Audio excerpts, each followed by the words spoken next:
بسم اللہ الرحمن الرحیم۔ السلام علیکم۔ پروگرام علم و حکمت میں خوش آمدید۔ میں ہوں محمد حسن الیاس۔ ناظرین کرام، دین سے متعلق اسی طرح سے معاشرہ، سماج، تاریخ، فلسفہ، جو سوالات ہمارے لوگوں کے ذہنوں میں اٹھتے ہیں، ہم یہ کوشش کرتے ہیں کہ ہم سب کی خدمت میں رکھیں اور طریقہ استدلال کو جانیں، اپروچز کو سمجھیں، خود ان کے نتائج تک پہنچنے کے سفر کا جائزہ لیں۔ اسی سلسلہ گفتگو کو لے کر حاضر خدمت ہیں حزب سابق کا مسئلہ تشریف فرمائیں جناب جاوید احمد غامدی صاحب۔ السلام علیکم غامدی صاحب۔ وعلیکم السلام۔ آپ سے بہت شکریہ، آپ کے وقت کا آغاز کرتے ہیں۔ آپ سے بڑا مارکت الآراء مسئلہ ہے، اختلافی مسئلہ ہے۔ ہم یہ جانتے ہیں کہ امت میں ہزاروں سال سے اس پہ اختلاف رہا ہے، 3 طلاقیں 3 سمجھی جائیں گی یا 3 طلاق 1 سمجھی جائے گی، مختلف رجحانات ہیں اور قانون بھی بن چکے ہیں۔ پاکستان میں بھی ایک قانون ہے، باقی ملکوں میں بھی قانون ہے۔ میں آپ سے جاننا چاہتا ہوں، گزشتہ دنوں میرے علم میں آیا کہ فقہ حنفی جس کا جو رائج نقطہ نظر ہے وہ یہی ہے کہ 3 طلاقیں 3 ہی کنسیڈر کی جاتی ہیں۔ ترکی کے اندر ایک بڑی لمبی تاریخ ہے، بلکہ وہاں پر جو اسلامک جورسپروڈنس تھی، وہاں پر جو قضات کا نظام تھا وہ حنفی فقہ پر مبنی ہے، اور آج بھی وہاں پر فتوے دیے جاتے ہیں سرکاری سطح پہ۔ حنفی فقہ میں ہونے کے باوجود ترکی کے اندر جو 3 طلاق پر فتویٰ دیا جاتا ہے وہ اب یہ دیا جاتا ہے کہ صرف 1 ہی کنسیڈر ہوگی۔ کیسے دیکھتے ہیں اس معاملے کو؟ کیا ہو رہا ہے؟ ہمارے جو علوم ہیں، دین پر غور و فکر کی روایت ہے، اس کے اندر کوئی تبدیلی آ رہی ہے؟ اگر یہ تبدیلی آ رہی ہے تو مسالک کے ایک طرح سے قیود سے لوگ نکل رہے ہیں، اس پہ کیا نقطہ نظر ہے آپ کا؟ میرا احساس یہ ہے کہ وہ چیزیں جن کا تعلق اصل نصوص سے نہیں ہے، ان میں اگر کوئی اجتہاد لوگوں کے لیے اب قابل قبول نہیں رہا تو اس کو ختم ہو جانا ہے۔ یہ دنیا بھر میں ہوگا۔ اگر آپ غور کریں تو خود ہمارے ہاں جو آئلی قوانین بنائے گئے ان میں بھی اس کو قبول نہیں کیا گیا۔ بہت سے اور ملکوں میں، مثلا مصر وغیرہ میں بھی بعض قوانین میں ایسے راستے نکال لیے گئے کہ اس سے اجتناب کیا جائے۔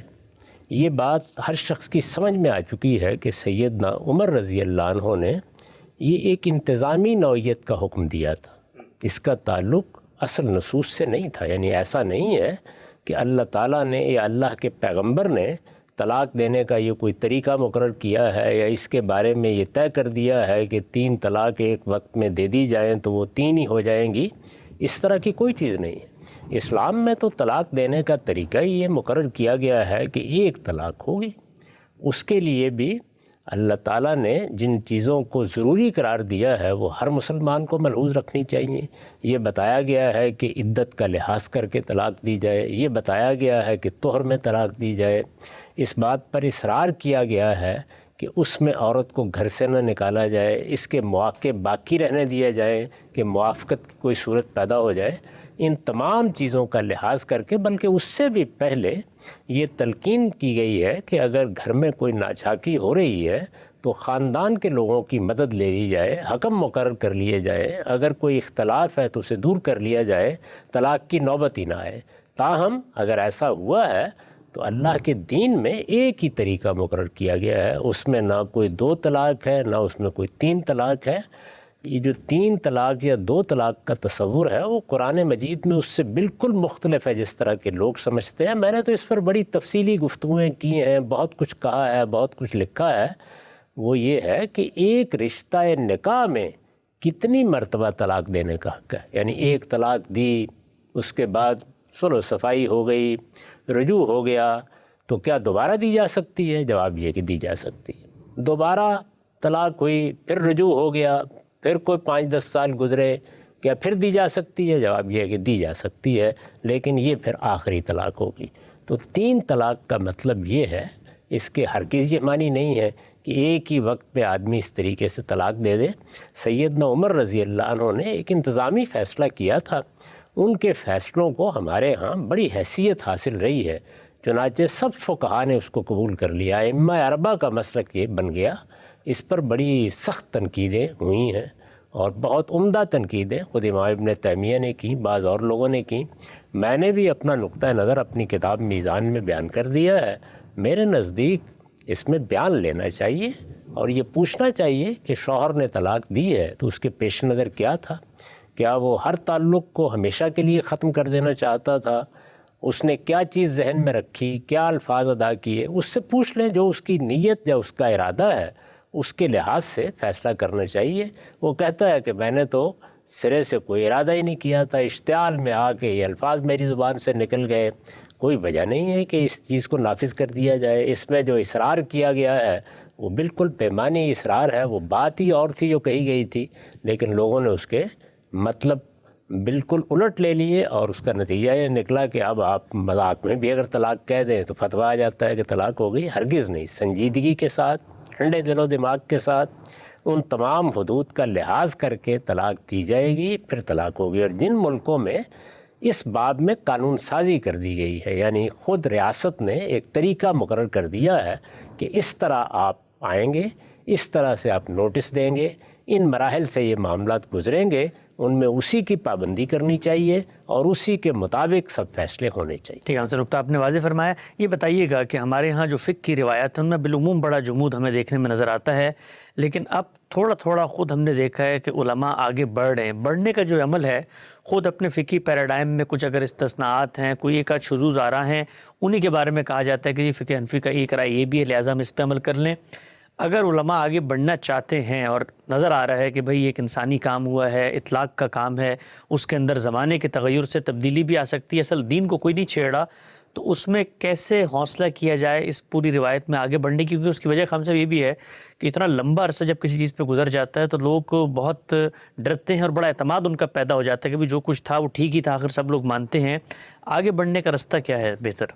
عام آدمی کو تو ایسا ہی کرنا چاہیے، وہ محتاط بھی رہے، متنبع بھی رہے۔ اگر وہ کسی معاملے میں رائے دینے سے ڈرتا ہے تو یہ بھی احتیاط کا تقاضا ہے، لیکن اگر کسی شخص نے یہ فیصلہ کیا ہے کہ وہ دین کا عالم بنے گا، یا کسی شخص نے فیصلہ کیا ہے کہ وہ اپنے آپ کو قضاء کے منصب کے لیے پیش کر دے گا، جیسے کہ ہمارے ہاں جج حضرات کا تقرر کیا جاتا ہے، تو پھر ڈرنے کے کوئی معنی نہیں ہے۔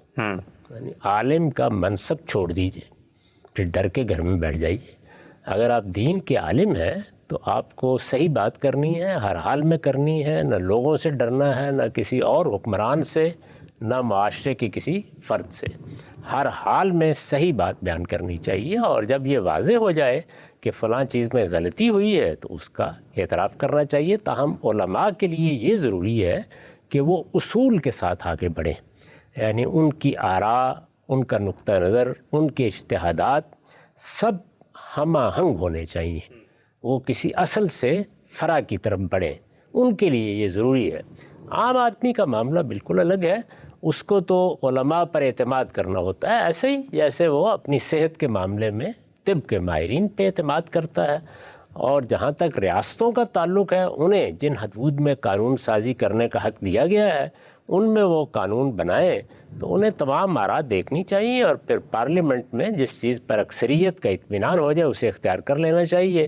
اس پر بھی تنقید ہوتی رہے گی، اس کی غلطی واضح ہوتی رہے گی۔ اگر کسی موقع پر پارلیمنٹ کے لوگوں پر یا نمائندگان پر یہ بات واضح ہو جاتی ہے، جن کو ہمارے ہاں قدیم اصطلاح میں ارباب حل وقت کہا جاتا ہے، کہ انہوں نے کوئی غلط قانون سازی کی ہے، وہ اس کی اصلاح کر لیں۔ ٹھیک، تو توازے وہ آگے بڑھاتے ہیں۔ ایک اور غام صاحب، ایک دینی چیزوں سے منسلک خبر ہمارے سامنے ہے۔ امارات کے اندر سرکاری سطح پر یہ کہا گیا ہے کہ مسجدوں کے اندر جو ائمہ موجود ہیں وہ ان معاملات میں جن میں سرکار ایک پروسیجرل لاء رکھتی ہے کوئی فتویٰ نہ دیں، بالخصوص طلاق کے معاملے میں۔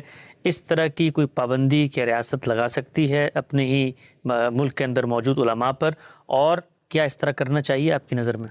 اس میں کوئی شبہ ہی نہیں ہے، یہ قضاء کے معاملات، یہ بات سمجھ لینی چاہیے کہ جس وقت ہم کوئی دین کے مسئلے کی وضاحت کرتے ہیں، یعنی ہم بتاتے ہیں قرآن کا مدعا یہ ہے، ہم یہ کہتے ہیں فلاں روایت کے معنی یہ ہیں، ہم یہ بتاتے ہیں کہ دین اس معاملے میں یہ ہدایت دیتا ہے، یہ رہنمائی فرماتا ہے، تو یہ علم کا بیان ہے۔ یہاں کوئی فرد، کوئی معاملہ زیر بحث نہیں ہوتا، یعنی یہ بتایا جا رہا ہوتا ہے کہ مثال کے طور پر جیسے میں نے ابھی آپ کی خدمت میں عرض کیا کہ دین میں طلاق دینے کا طریقہ کیا ہے، یہ بیان علم ہے۔ یا ہم اس پر تنقید کریں کہ سیدنا عمر نے ایک فرمان جاری کیا تھا، اس فرمان کی حیثیت، نوعیت کیا ہے، وہ کیا بیان دین ہے، کیا وہ محض ایک انتظامی فیصلہ ہے؟ یہ سب کچھ علمی گفتگویں ہیں، علمی آراء ہیں، ان پر کوئی پابندی عائد نہیں کی جا سکتی۔ ہر صاحب علم کا حق ہے کہ وہ اس معاملے میں رائے دے، نہ ریاستوں کو اس میں مداخلت کرنی چاہیے، نہ ان کی اس مداخلت کو قبول کرنا چاہیے۔ وہ اگر ایسا کریں گی تو اپنے حدود سے تجاوز کریں گی، لیکن معاملات میں کوئی فتویٰ دینا ہے جس کو ہم قضا کہتے ہیں، یعنی ایک میاں بیوی کے درمیان ایک معاملہ ہوا ہے، اس میں یہ فیصلہ کرنا ہے کہ طلاق ہوئی ہے یا نہیں ہوئی، یہ ریاست کا کام ہے، یہ قضا کا کام ہے، یہ سوسائٹی کا کام ہے، اس میں علماء کا کوئی کام نہیں۔ اس طرح کے فتوے جو فرد سے متعلق ہوتے ہیں، یہ فلاں آدمی منکر ہو گیا ہے، یہ فلاں آدمی نے ضلالت اختیار کر لی ہے، یہ فلاں آدمی نے کفر اختیار کر لیا ہے، یہ فلاں گروہ یا جماعت نے اس جرم کا ارتکاب کر لیا ہے، یہ علماء کا کام نہیں۔ لوگوں کے بارے میں فیصلے کرنا یہ علماء کی نہ ذمہ داری ہے نہ ان کے حدود سے متعلق ہے۔ ان کا کام یہ ہے کہ وہ اصول میں دین بیان کریں۔ تو اس طرح کی کوئی پابندی اگر وہاں لگائی گئی ہے کہ طلاق کے معاملے میں، یعنی جب میاں بیوی میں اس طرح کا کوئی فیصلہ ہو گیا، وہ معاملہ آپ کے سامنے آیا، آپ نے کہا طلاق ہو گئی ہے، آپ نے کہا طلاق نہیں ہوئی ہے، نہیں، اس میں جو ریاست کے قانون میں فیصلہ ہے وہی حتمی ہوگا، اور اس میں اگر انہوں نے پابندی لگائی ہے تو بالکل درست لگائی ہے، اور یہ ہر جگہ لگنی چاہیے۔ ٹھیک، ریحان صاحب، ہم یہ دیکھتے ہیں کہ پاکستان کے اندر یہ روزانہ صورتحال سامنے آتی ہے کہ ایک معاملہ ہوا ہے طلاق کا، ایک آپ مسلک کے مدرسے میں گئے ہیں، وہاں ایک فتویٰ ملا ہے، دوسری جگہ گئے ہیں دوسرا فتویٰ ملا ہے۔ اب ایک عام آدمی بہت کنفیوز ہوتا ہے اور ڈرتا بھی ہے کہ کہیں اللہ کی جو منشا ہے، اس کی جو حدود ہے، اس کی خلاف ورزی نہ ہو جائے۔ آپ کیا یہ سمجھتے ہیں کہ پاکستان کے اندر بھی کوئی طلاق کا ایک قانون رائج ہونا چاہیے؟ اگر کسی مسلک کے عالم کو اس سے اختلاف ہے تو وہ قانون پہ تنقید کرتا رہے، لیکن جو فتویٰ ہے، جو پروسیجر ہے، وہ اسی ایک ورڈکٹ کے مطابق طے ہو۔ اسی طرح ہونا چاہیے۔ بنایا قانون، ہمارے ہاں قانون ہے، اس قانون پہ مجھے بھی کچھ اعتراضات ہیں، کسی اور کو بھی ہوں گے۔ قانون کی اصلاح کے لیے گفتگو بھی کی جائے گی، اس پہ تنقید بھی کی جائے گی، لیکن اسی قانون کے مطابق فیصلے ہوں گے، وہ فیصلے نافذ ہوں گے۔ اس میں اگر کوئی غلطی ہے تو قانون بنانے والے جانیں۔ اللہ تعالیٰ نے، اللہ کے پیغمبر نے لوگوں کو اس کا حق دیا ہے کہ وہ دین کو سمجھیں، اس میں اگر غلطی کر جاتے ہیں اور نیک نیتی سے غلطی کرتے ہیں تو اللہ تعالیٰ اس پر بھی اجر دیتے ہیں، اس میں کوئی قیامت نہیں آتی۔ ہمارے ہاں بھی جو قانون بنا دیا گیا ہے اس قانون ہی کی پابندی ہونی چاہیے، لوگوں کو اسی قانون کی پیروی کرتے ہوئے طلاق کے معاملات کرنے چاہیے۔ بلکہ میں نے تو جس زمانے میں نظریاتی کونسل کا میں ممبر تھا، طلاق نامہ بھی بنا دیا تھا۔ اچھا۔ اور یہ گزارش کی تھی کہ اس کو اسی طریقے سے ایک رجسٹر میں ڈال دینا چاہیے، اور نکاح رجسٹرار کے پاس یہ ہو، لوگ وہاں سے اس کو لیں اور اسی پر طلاق دینے کے لیے درخواست دائر کریں۔ پھر اس کے بعد جو قانون پہلے سے بنا ہوا ہے اس کے تحت لوگ اطمینان کے ساتھ اس پورے مراحل سے گزریں۔ یہی ہونا چاہیے، ہر حال میں یہی ہونا چاہیے۔ یہ بات بالکل طے ہے کہ جہاں تک معاملات کا تعلق ہے وہ قضا ہوتا ہے، یعنی اس میں فیصلہ دیا جاتا ہے۔ جیسے ہم باقی معاملات میں کیا فیصلہ دینے کی جرات کر سکتے ہیں؟ مثلا ایک آدمی نے قتل کر دیا ہے، ایک آدمی نے زنا کا ارتکاب کیا ہے، ایک آدمی نے چوری کی ہے، تو کیا ہم اس کے بارے میں فتویٰ دیں گے کہ اس کو یہ سزا دے دی جائے، یا اس کے بارے میں یہ فیصلہ کر دیا جائے؟ ٹھیک۔ یا اگر اس پہ کوئی زمان عائد کرنی ہے تو وہ کر دی جائے؟ ہم نہیں کر سکتے۔ تو بالکل اسی طریقے سے نکاح، طلاق، ان کے انعقاد کا فیصلہ ریاست کو کرنا ہے۔ اگر ریاست نے کوئی قانون نہیں بنایا ہوا تو الگ بات ہے، لیکن اگر بنایا ہوا ہے تو پھر وہی فیصلہ کن ہے۔ یہ قضا ہے، میں پھر عرض کر دوں، اس کا دین کے بارے میں آراء دینے سے کوئی تعلق نہیں ہے۔ ٹھیک۔ دین کے بارے میں آراء دینے پر نہ کوئی پابندی لگائی جا سکتی ہے، نہ لگائی جانی چاہیے، نہ اس طرح کسی پابندی کو قبول کرنا چاہیے۔ لوگوں کے بارے میں فیصلہ کرنا، یعنی خواہ وہ کفر و ایمان کے فیصلے ہوں، خواہ وہ کوئی اور فیصلے ہوں، ان کے حدود طے ہیں، ان میں کسی عالم کو مداخلت نہیں کرنی چاہیے۔ آصف رائے، آپ کے سامنے یہ آگے بڑھاتے ہیں سلسلہ گفتگو کو، یہ بیان کیجیے گا مغربی ممالک کے اندر جہاں پر مسلمانوں کی حکومت نہیں ہے، ان کے اپنے پروسیجرل لاز ہیں، ڈیورس کے بھی، اسی طرح سے باقی چیزوں میں، تو اب یہاں پر پھر ہم کیا کریں گے؟ یعنی یہاں پر جو شریعت کے مقرر کردہ قوانین ہے، طریقہ کار ہے، اس کو فالو کیا جائے گا یا ملکی قانون کو فالو کیا جائے گا؟ اور اگر دونوں انیشیٹ ہو گئے تو پھر پریویل کون سا کرے گا؟ دیکھیے، بات یہ ہے کہ شریعت میں جو چیزیں شخص کو بتائی گئی ہیں ان میں کبھی کوئی قانون مداخلت ہی نہیں کر سکتا۔ یعنی مثال کے طور پر یہ کہ عزت کے لحاظ سے طلاق دینی ہے، مثال کے طور پر یہ کہ طہر میں طلاق دینی ہے، یا اس سے متعلق بعض اور ہدایات، کیا چیز واپس لے سکتے ہو، کہیں کیا نہیں لے سکتے، وہ دنیا میں ہر جگہ قابل عمل ہیں، ان میں کوئی مسئلہ نہیں پیدا ہوتا۔ اگر کسی جگہ آپ غیر مسلم ملک میں رہتے ہیں جہاں غیر مسلموں کی اکثریت ہے، اور وہاں کوئی قانون کوئی قاعدہ بنا دیا گیا ہے تو کیا ہوگا قانون قاعدہ؟ یعنی یہی ہوگا کہ آپ کو کسی عدالت میں جانا ہوگا، آپ کو کسی ادارے میں جانا ہوگا، جی، وہاں جا کے آپ یہ کہیں گے کہ میں نے طلاق دینے کا فیصلہ کر لیا ہے۔ اس کے بارے میں انہوں نے کوئی حدود اپنے طے کر رکھے ہوں گے۔ میرے علم کی حد تک اس میں کوئی چیز بھی ایسی نہیں ہو سکتی جس میں آپ کے وہ شخصی حقوق پامال ہو جائیں۔ اس سے آگے کچھ پابندیاں لگا دی ہوں گی، کسی معاملے میں ڈگری آپ کو کتنی دیر میں ملے گی، کیا معاملہ ہوگا، اس میں جو اس ملک کا قانون ہے اس کی پابندی کریں، اس لیے کہ جب آپ کسی ملک میں چلے گئے ہیں تو پھر وہاں کے قوانین کی پابندی کرنی ہوگی، وہاں کے قوانین کی خلاف ورزی نہیں کی جا سکتی۔ اگر اس میں کوئی ایسی چیز ہے کہ جو دین کے بالکل خلاف ہے تو اس میں پھر آدمی کو اس قانون کی پابندی کرنے کی بجائے اس کی سزا بھگت لینی چاہیے۔ لیکن میرے علم کی حد تک ایسا کوئی تضاد سامنے آیا نہیں ابھی تک۔ ٹھیک، تو اس لیے اطمینان کے ساتھ جو چیزیں شخصی معاملات سے متعلق ہیں ان میں اپنی رائے پر عمل کرنا چاہیے، یعنی اپنے دین میں جو ہدایت دی گئی ہے، اور جو قانون کے تقاضے ہیں وہ امریکہ میں ہے، وہ برطانیہ میں ہے، وہ کسی یورپی ملک میں ہے، وہ ہندوستان میں ہے، وہ پورے کر دینے چاہیے۔ ٹھیک۔ اچھا صاحب، ایک سوال بالعموم بہت سامنے آتا ہے یا مغربی ممالک میں مسلمانوں کی جانب سے کہ ایک شخص نے اپنی اہلیہ کو طلاق دے دی، ایک طلاق دے دی، اب طلاق دینے کے بعد جب وہ قانونی پروسیجر جو ملکی قانون ہے اس کو انیشیٹ کرتا ہے تو وہاں طلاق نافذ ہونے میں بسا اوقات سال لگ جاتے ہیں۔ تو اب اس ایک سال کے پیریڈ کے دوران زبانی تو اس نے طلاق دے دی ہے، تو کیا شرعی لحاظ سے طلاق ہو گئی ہے انٹل کہ قانون نے بھی طلاق نافذ نہیں کی؟ یہ دیکھیے بات یہ ہے کہ جو طلاق تو جب اس نے دے دی تو دے دی، اس کے بعد اس خاتون نے عدت گزارنی ہے، وہ دین کا تقاضا ہے۔ آپ یہ تو نہیں کہہ رہے کہ اگلے دن اس کو مجبور کیا جاتا ہے کہ تم نکاح کرو، ہاں نہیں، تب تو دین کے خلاف ہو جائے گا معاملہ۔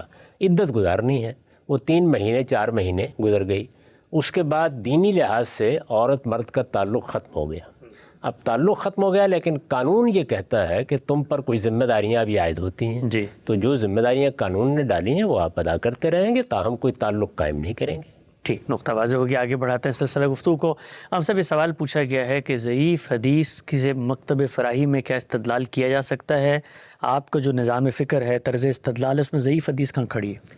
ہم جب کسی روایت کو رسالت مآب صلی اللہ علیہ وسلم کی نسبت سے قبول کرتے ہیں، اور خاص طور پر اگر وہ دین کے اوامر و نواہی سے متعلق ہو، یہ میں وضاحت کر دوں کہ وہ اوامر و نواہی یا تفہیم و تبیین کی نوعیت کے ہوں گے یا ان میں کوئی اسوے کی چیز بیان ہوگی۔ ٹھیک، اصل دین تو قرآن و سنت میں ہے اور وہ سارا کا سارا انہی میں محصور ہے، نہ اس میں کوئی اضافہ ہو سکتا ہے نہ اس میں کوئی کمی ہو سکتی ہے۔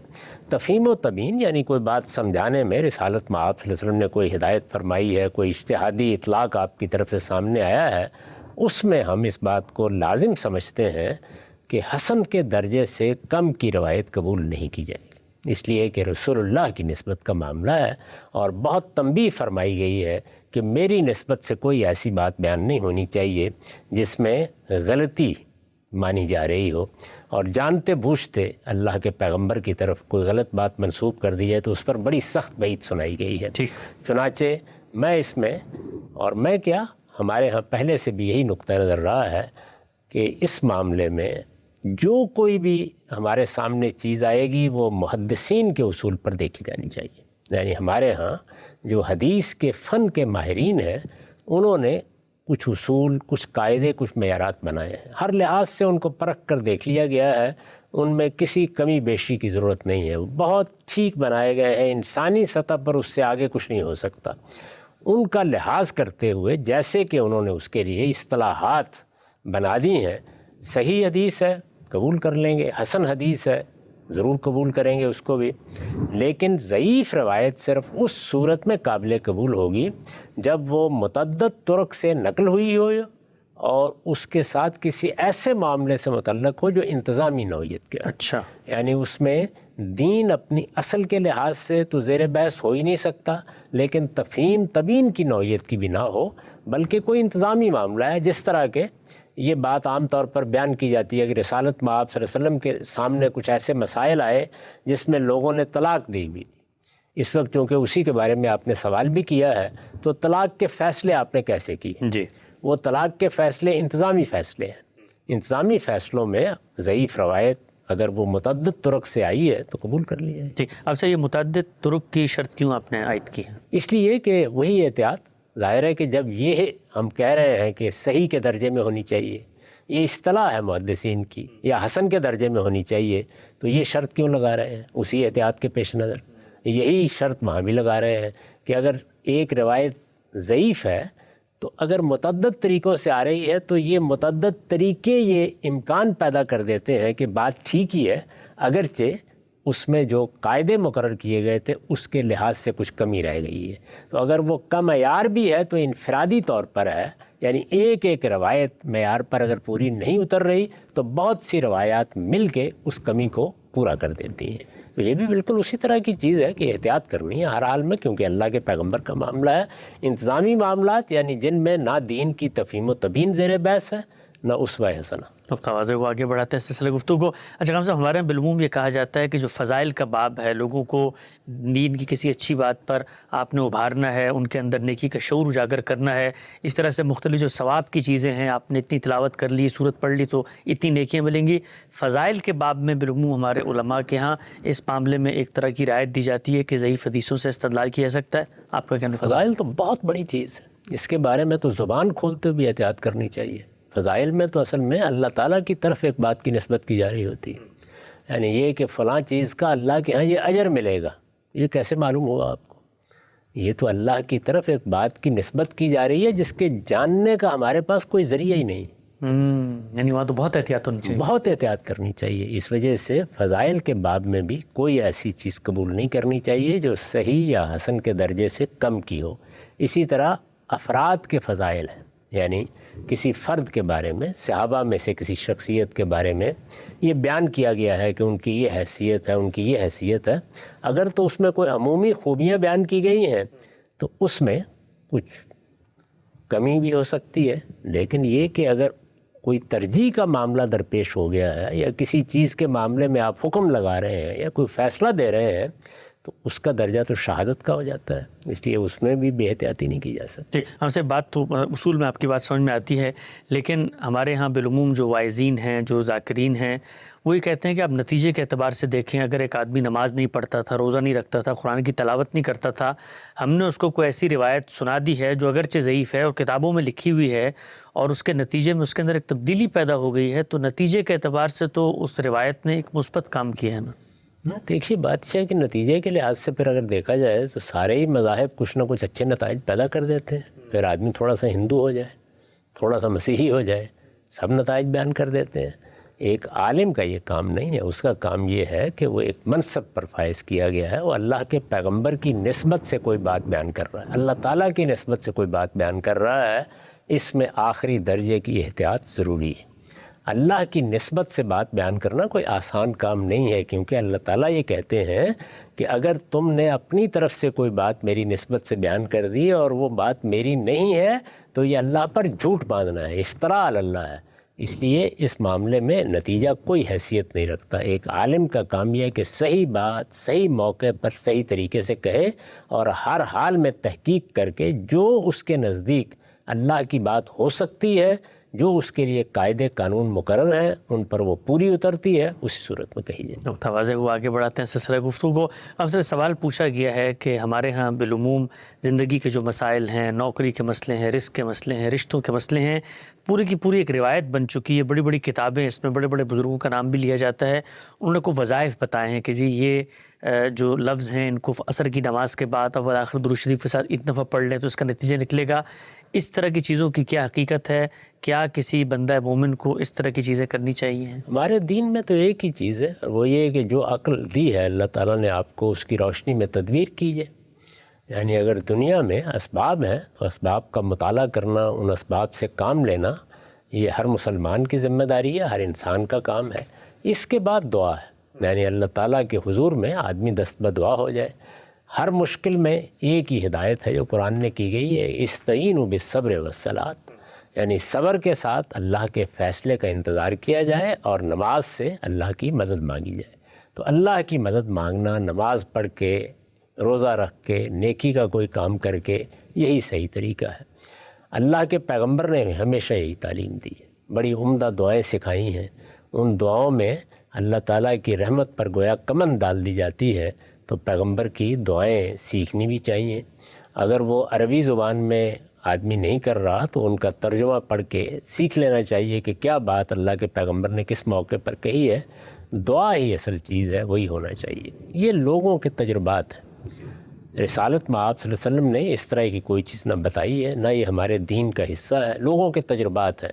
جس طرح سے وہ جڑی بوٹیوں کے بارے میں اپنے تجربات بتاتے ہیں، اسی طرح سے وہ بعض دعاؤں کے بارے میں اپنے تجربات بتاتے ہیں، ایسے یہ تجربات ہیں. تو ان میں اللہ کے رسول کی ہدایت یہ ہے کہ کوئی شخص ایسی کوئی بات اگر تجویز کرتا ہے اور وہ اس کے تجربے کی چیز ہے، اس نے دریافت کی ہے یہ چیز، یہ ایسے ہی ہے جس طرح سے سائنسی دریافتیں ہوتی ہیں. کوئی ہو گئی فلاں آیت اگر پڑھی جائے یا فلاں معاملہ ہو تو یہ ہوتا ہے، یا میں نے دیکھا ہے یہ ہوا ہے، یا یہ چیز میرے مجربات میں سے ہے، وہ اس نے بیان کر دیا. تو اس میں رسالت میں آپ صلی اللہ علیہ وسلم نے یہ ہدایت فرمائی ہے کہ یہ دیکھ لینا چاہیے کہ اس میں کوئی شرک کی چیز نہ ہو. بس اتنا کافی. ٹھیک، نقطہ واضح ہوا. آگے بڑھاتے ہیں. آپ سے قرآن مجید میں مختلف مقامات پہ آتا ہے کہ شیطان نے ان کو بھلا دیا. ہم یہ جانتے ہیں کہ انسان ارادہ اختیار رکھتا ہے، خود ہی فیصلے کرتا ہے، اور اس کا جو دماغ ہے اس کے اندر بھی پورا کا پورا ایک سسٹم میکینزم اللہ نے رکھ دیا ہے. تو یہ شیطان انسان کو کیسے بھلا دیتا ہے؟ نہیں، یہ تو بات قرآن مجید نے بیان کر دی ہے کہ انسان جس وقت کوئی ارادہ کرتا ہے یا اپنے اختیار کو استعمال کرتا ہے تو اس میں اچھی بات ہے یا بری بات. ظاہر ہے کہ ارادہ و اختیار میں خیر و شر کا اختیار ہوگا. جیسے ہی انسان یہ کرتا ہے تو اللہ تعالیٰ اگر وہ صحیح ارادہ کرتا ہے، صحیح فیصلہ کرتا ہے، نیک نیتی کے ساتھ کرتا ہے تو اسے فرشتوں کی مدد فراہم کر دیتا ہے. اور اگر وہ غلط ارادہ کرتا ہے، غلط راہ پر چلتا ہے تو اللہ تعالیٰ مہلت دیتے ہیں، تنبیہ بھی کرتے ہیں. اللہ نہیں چاہتے کہ وہ غلط راستے پر جائے.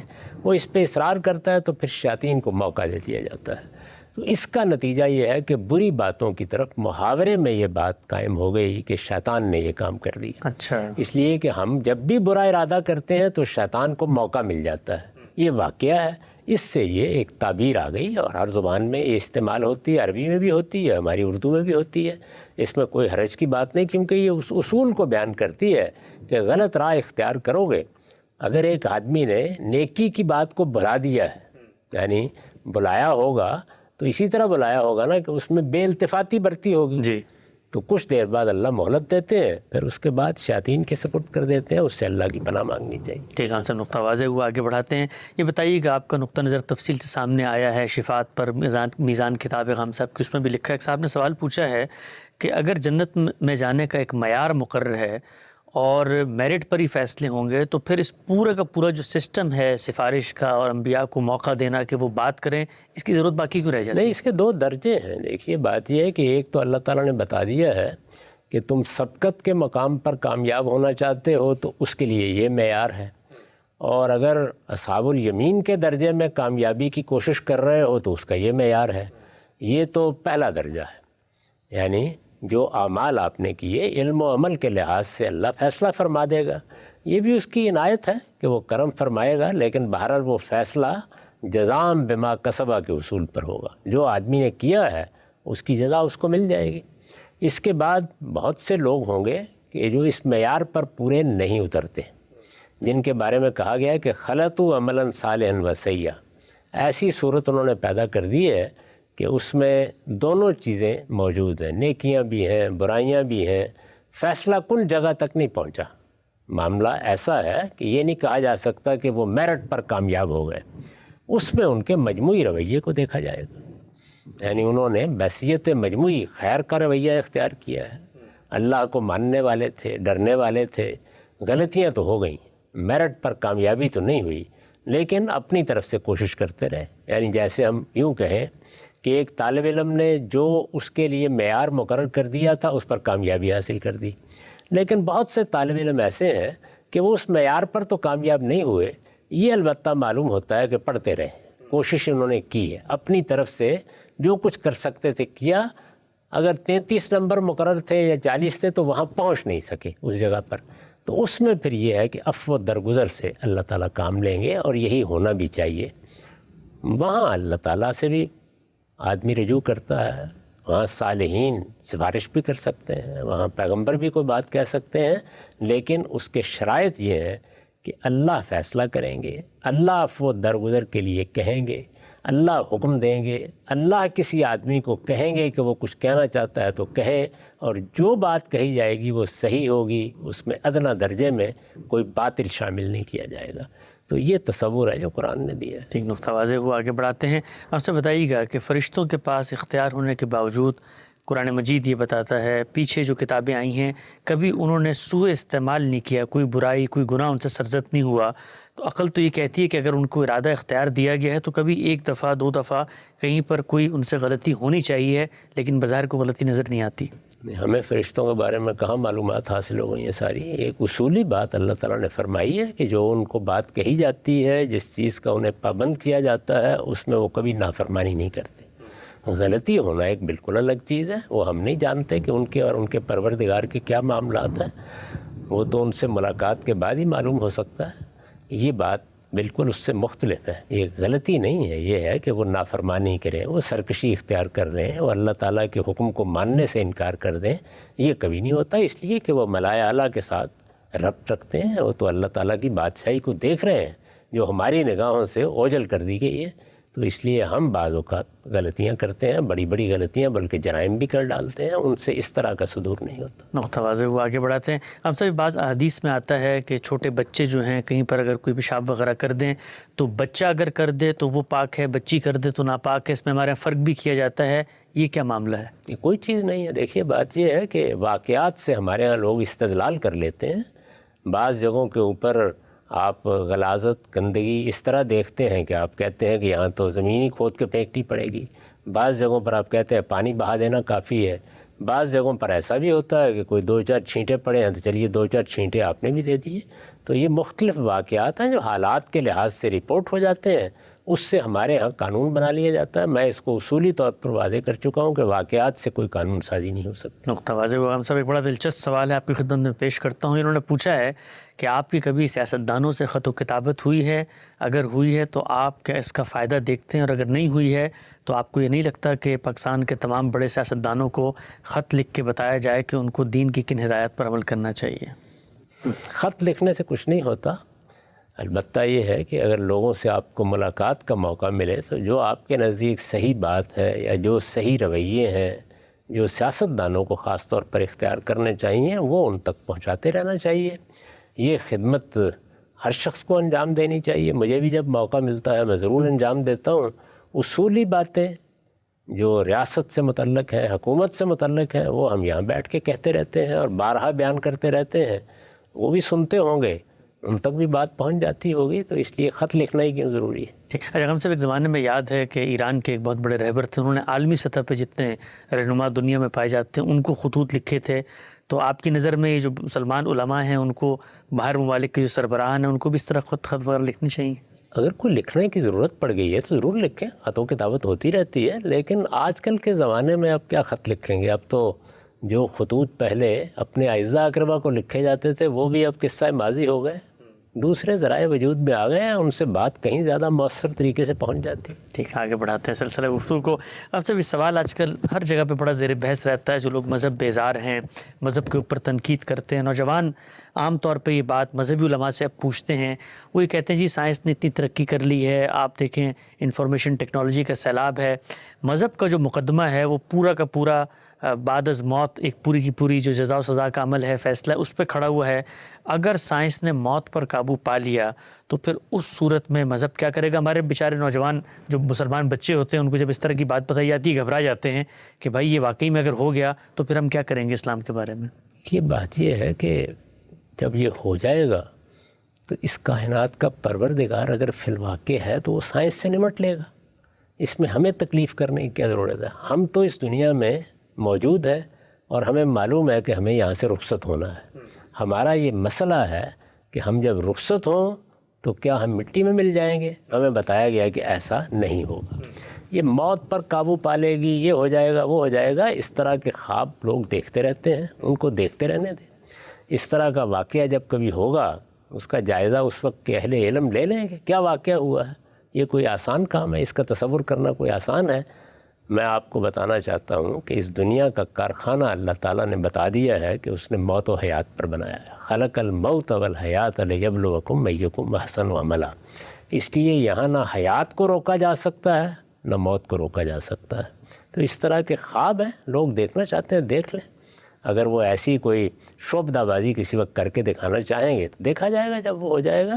اللہ تعالیٰ کا فیصلہ ہی صادر ہو چکا اور وہی فیصلہ ہے جو نافذ العمل رہے گا، اس پہ اطمینان رکھنا چاہیے۔ اچھا، ہم سے ایک قیاس کیا جاتا ہے کہ جی یہ تو سائنس نے کر کے دکھا دیا نا کہ پہلے جو عمریں تھیں وہ اتنی طویل نہیں ہوتی تھیں، آپ نے ایسے وائٹامنز ایجاد کر دیے، حفظان صحت کے ایسے اصول بنا دیے ہیں، تشخیص امراض کی جلدی ہو جاتی ہے، تو وہ ممالک جہاں پر یہ علوم و فنون زیادہ ہے وہاں پر انہوں نے عمر بڑھا لی ہے، تو اس سے عقل تو اس طرف جاتی ہے کہ عمر بڑھانے کی طرف یہ گئے ہیں، تو ہو سکتا ہے معاملہ اس سے بھی آگے نکل جائے۔ یعنی یہ معلوم ہو گیا تھا کہ ان کی عمر کیا ہے جو اب بڑھ گئی ہے۔ بہت خوب، اچھا۔ بات یہ ہے کہ اللہ تعالیٰ کے ہاں پہلے سے ہی اسباب کے تحت چیزیں طے کی گئی ہیں، یہ بتا دیا گیا ہے کہ ایک آدمی حفظان صحت کے اصولوں کا خیال رکھے گا، جو اسباب میں چیزیں ہیں ان کو ملحوظ رکھے گا تو اس کی عمر یہ ہوگی، اس کی صحت یہ ہوگی، اس کو یہ احوال پیش آئیں گے، نہیں رکھے گا تو یہ پیش آئیں گے۔ تو بے شمار چیزیں ایسی ہیں کہ جو معلق ہوتی ہیں، یعنی ایک شخص نے یہ رویہ اختیار کیا یہ نتیجہ نکلے گا، وہ رویہ اختیار کیا وہ نتیجہ نکلے گا۔ تو اس میں عمر بڑھ گئی، عمر کم ہو گئی، ایسی باتیں ہیں جو لوگ کرتے رہتے ہیں۔ اس طرح کی چیزیں بعض اوقات بس یہی کہا جا سکتا ہے کہ دل کے خوش رکھنے کی ہیں۔ ٹھیک ہے، ہم سے نقطہ واضح ہوا، آگے بڑھاتے ہیں۔ یہ بیان کیجیے کہ انہوں نے پوچھا ہے کہ ازواج مطہرات سے نکاح کی ممانعت تھی، آپ صلی اللہ علیہ وسلم دنیا سے رخصت ہوئے، حکمت کیا تھی اس کی؟ یہ حکمت تو خود قرآن مجید نے بیان کر دی ہے کہ وہ اللہ کے پیغمبر کی نسبت میں رہی ہیں، اب وہ ہماری مائیں قرار دے دی گئی ہیں، ان کی حرمت اس درجے میں رہنی چاہیے کہ جس میں ایک ماں کی حرمت ہوا کرتی ہے۔ اگر ہماری ماں ہو تو کیا ہم اس سے نکاح کر لیں گے؟ کیوں نہیں کریں گے؟ یعنی اس میں اور عام عورت میں کیا فرق ہوتا ہے؟ ایک تقدس کا رشتہ ہے جو ماں کے ساتھ قائم ہو گیا ہے کیونکہ ہم اس کے بطن سے پیدا ہوئے ہیں۔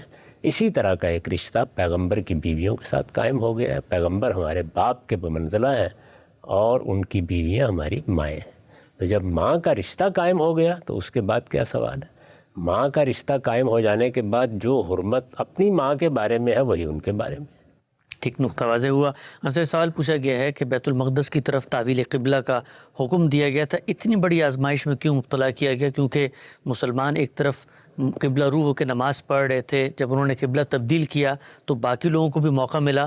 اللہ تعالیٰ نے اگر آزمانا ہی تھا تو اتنی بڑی آزمائش میں کیوں مبتلا کیا؟ یہ کیسے معلوم ہے کہ ایک بہت بڑی آزمائش تھی؟ یعنی قبلے میں کیا آزمائش ہوتی ہے؟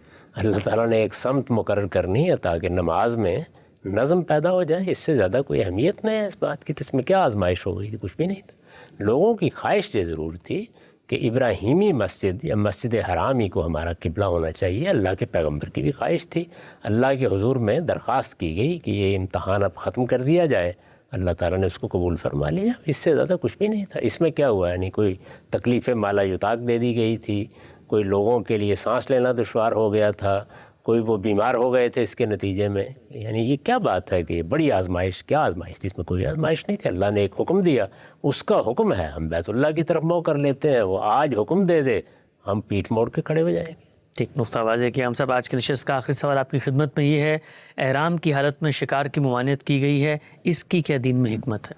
حرمت قائم رکھنے کے لیے، یعنی آپ اللہ کے گھر کی طرف جا رہے ہیں، اس وجہ سے کسی جاندار کو آپ نقصان نہیں پہنچائیں گے، تاکہ آپ کو معلوم ہو کہ جان، مال اور آبرو کو کیا حرمت حاصل ہے۔ اس چیز کو ذہن میں راسخ کرنے کے لیے یہ پابندیاں لگا دی گئی ہیں۔ اللہ کی نظر کے لیے اپنے آپ کو پیش کر رہے ہیں۔